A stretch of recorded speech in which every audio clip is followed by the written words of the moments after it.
Hey guys, and welcome to NinjaSins. Today we're finishing up Naruto vs. Neji. Let's go! First, Ultimate defense! Zero blind spot!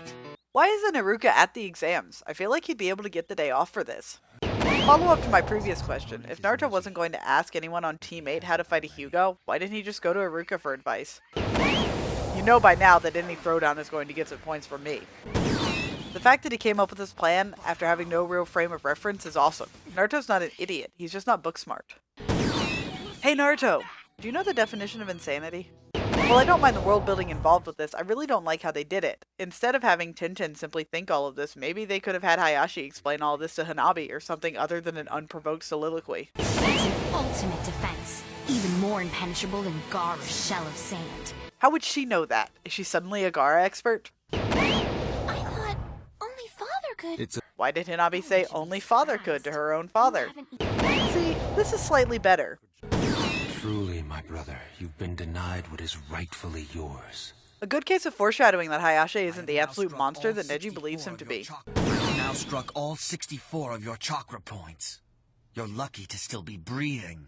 Usually I would send a character for monologuing like that and explaining their own jutsu, but Neji uses psychological warfare just as efficiently as the Byakugan. Unfortunately for him, Naruto just doesn't know when to give up. Flashbacks. Hey! Hey! You're coughing up blood!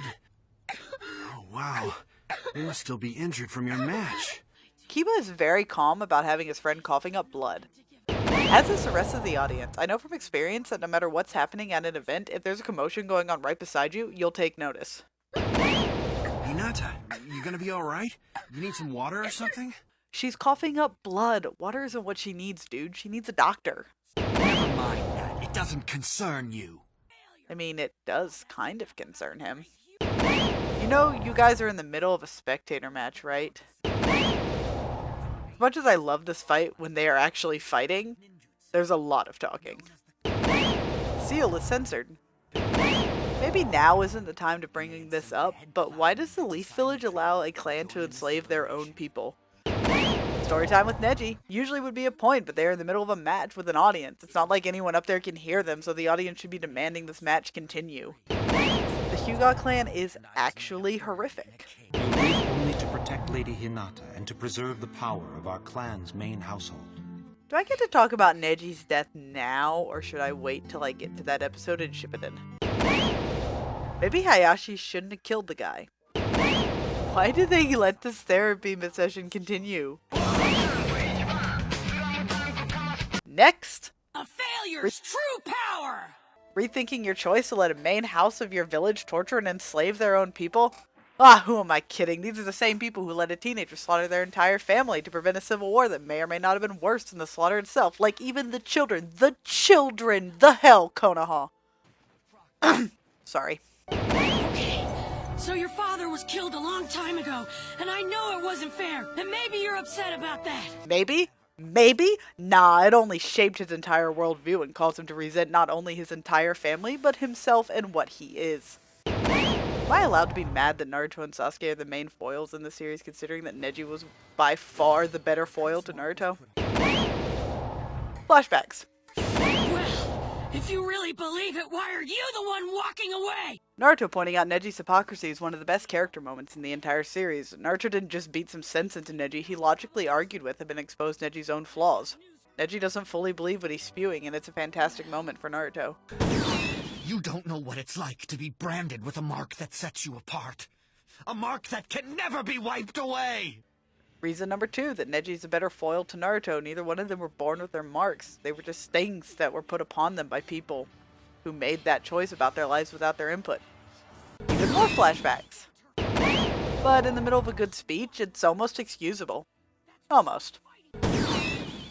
Is now a good time to mention that my favorite crack ship is Hinata and Kabuto? That's right.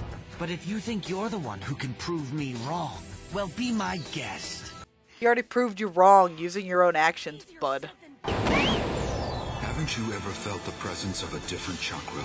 You have 2 types of chakra, but you must use up all of one before you can assess the other. Oh, okay. Jiraiya did teach Naruto a marketable skill. I take back what I said earlier. Doctor, this has gone on long enough. I suggest you stop the match. Fine. Naruto's still on his feet. The proctor shouldn't have agreed to Neji's terms. If Naruto wanted to risk his life, that should be up to him. Fights have a lot of flashbacks. Does the screaming help? What is he? He is a person. Regretting your choice to let the village shun and torment this kid yet? They're lucky Naruto is genuinely a nice person. Why this isn't a cop-out like Gaara's? Mainly because this was set up with the training stuff that Naruto did with Jiraiya. We were told that Naruto could tap into the Fox's chakra as a last resort, even if he's completely depleted. Despite the excessive amount of talking in this fight, it's still great when they actually fight. I'll change the way of the Hyuga clan! After I become Hokage! The Hokage shouldn't have let them get away with it for this long regardless. Digging a tunnel that quickly isn't exactly possible. Pardon me while I defend this fight. The reason I said it's one of the best fights in the series isn't because the choreography is the best or it's visually appealing, it's because the ideology is on display.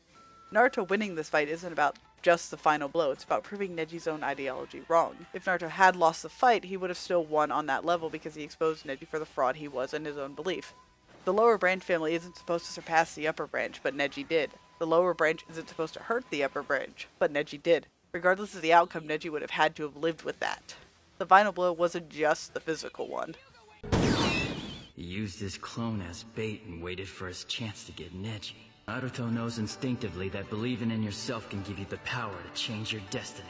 Thanks, random proctor dude, for explaining what we just saw. You can do it too, cause after all, unlike me, you're not a failure.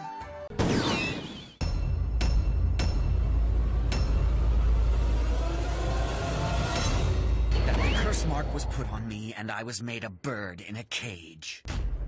And then point for the "you're not a failure" line, and scene.